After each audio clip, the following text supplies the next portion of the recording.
Olá galera, meu nome é Bruno Klipper, professor de Processo do Trabalho aqui da OAB do Estratégia e vamos agora para mais uma questão da OAB sobre perempção trabalhista.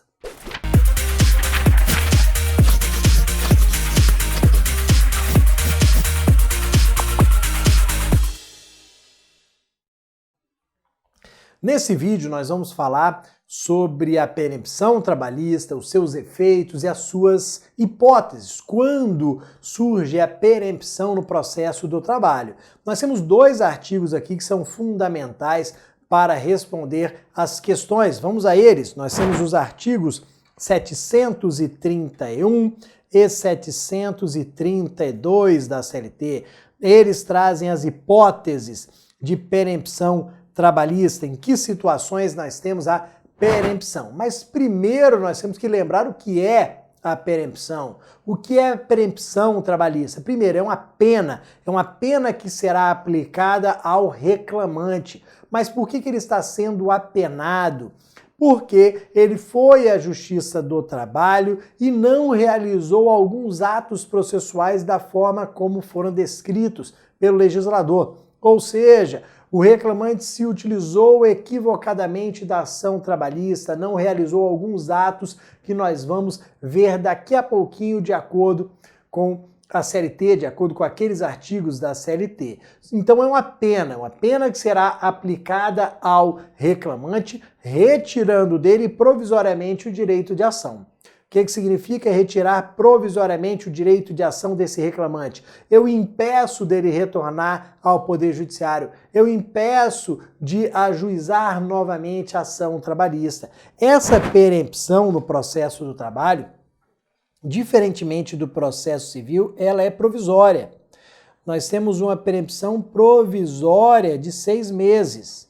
Então, se houver a hipótese de perempção provisória, eu ficarei 6 meses sem poder reajuizar aquela ação. 6 meses depois, passado o período, eu ajuizo novamente, ok? Então, primeiro ponto, perempção provisória de 6 meses. Agora vamos para as hipóteses. Quais são as hipóteses que nós temos nos artigos 731 e 732 da CLT? Primeira hipótese, pessoal, vamos anotando aqui. Primeira situação de perempção provisória. Quando você falta a redução a termo, quando você falta na redução a termo da petição inicial verbal, oral. Quando você falta a redução a termo da petição inicial verbal. Vamos lembrar esse ponto aqui. Primeiro, você sabe que no processo do trabalho a petição inicial pode ser verbal ou escrita. Você pode apresentar a sua petição inicial escrita, como se faz em 99,9% das vezes, ou você pode apresentar a sua petição inicial de forma verbal. Nessa segunda hipótese, como é que funciona? Você vai comparecer à Justiça do Trabalho, vai passar os seus dados, os dados do reclamado, e vai dizer que quer ajuizar uma reclamação verbal. Esse seu pedido, ele vai ser distribuído para uma das varas do trabalho competentes. Uma das varas do trabalho com competência. Ou foi lá, distribuiu, sorteou para a 10ª vara do trabalho. Agora, você tem 5 dias para comparecer àquela vara do trabalho. Você vai ter 5 dias de acordo com o artigo 786. Então, de acordo com o artigo 786 da CLT, você tem 5 dias para comparecer à vara do trabalho para redução a termo, ou seja, para contar a sua história. Então foi lá, sorteou, distribuiu para a 10ª vara do trabalho. Eu tenho 5 dias para comparecer a essa 10ª vara do trabalho, contar a minha história que será reduzida a termo, colocada no papel.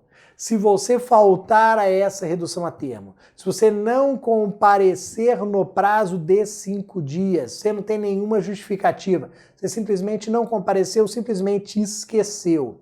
A sua falta a essa redução a termo acarretará a pena de perempção.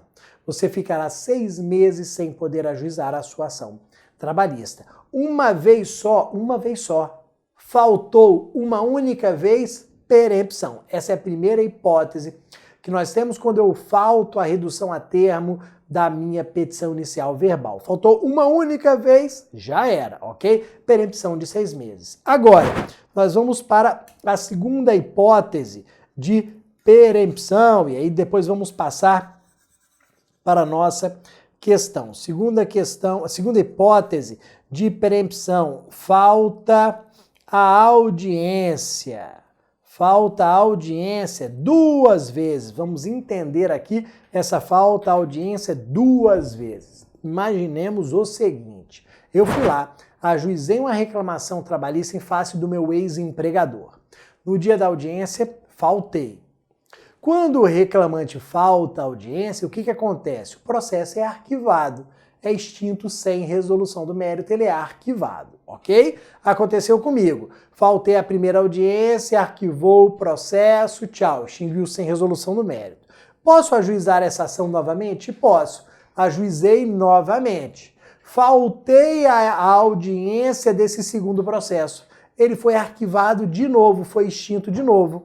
Faltei no primeiro processo, ele foi arquivado. Faltei no segundo, ele foi arquivado. Quando eu falto a audiência pela segunda vez e esse segundo processo também é arquivado, surge a pena de perempção. Então eu serei apenado, ficarei 6 meses sem poder ajuizar a ação pela terceira vez. Então, ajuizei a primeira, faltei a audiência, arquivou. Ajuizei a segunda, faltei a audiência, arquivou. Para eu ajuizar a terceira agora, eu vou ter que esperar 6 meses, porque foi aplicada a pena de perempção para mim, ok? Essa é a hipótese que nós vamos analisar aqui na questão que já foi aplicada pela FGV. Vamos lá então, com base nisso que nós revimos aqui. Mário ajuizou reclamação trabalhista em face do seu ex-empregador.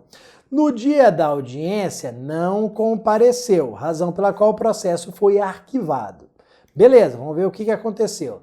Em nova ação, proposta em idênticos termos, o juiz extinguiu o processo sem resolução do mérito, pois a ré não foi localizada. Olha a diferença, galera.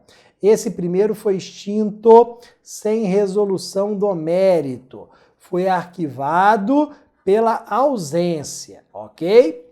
O segundo processo, esse foi o primeiro, o segundo processo também foi extinto sem resolução do mérito, também foi arquivado, mas por um outro motivo, isso que é o principal, pois a ré não foi localizada.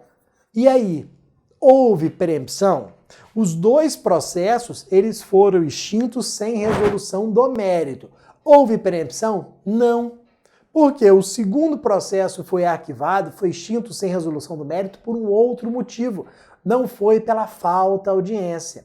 Ok? Então a gente já fixou que não houve perempção. Não tem que esperar prazo de 6 meses, nada disso. Vamos na sequência. Imediatamente, Mário ajuizou a ação pela terceira vez. Na audiência, com todos presentes, o advogado da sociedade empresária aduziu que o juiz deveria extinguir o processo sem resolução do mérito em razão da perempção. Mas nós já vimos que não houve perempção na hipótese, pois não decorreu o prazo de 6 meses entre o segundo e o terceiro processo. Sobre a hipótese apresentada, na qualidade de advogado de Mário, assinale a afirmativa correta. Se não houve perempção, como nós vimos, o advogado deverá aduzir que não houve perempção e requerer o prosseguimento do feito, o prosseguimento do processo. Não tem problema nenhum, não tem erro nenhum. Galera, é prosseguir com o feito. Não houve perempção, ok? Olha as demais. Não vai suspender processo, não tem erro nenhum. O autor não tem que desistir da ação, óbvio que ele não vai desistir da ação. O prazo de 6 meses é contado da primeira ação, não tem, aqui está errado e também não tem perempção. A única correta é a letra D, não há perempção alguma. Ok, pessoal? Muito cuidado com esse tema, vocês vejam que são pegadinhas realmente. Daqui a pouco nós voltamos, um abraço, tchau, tchau.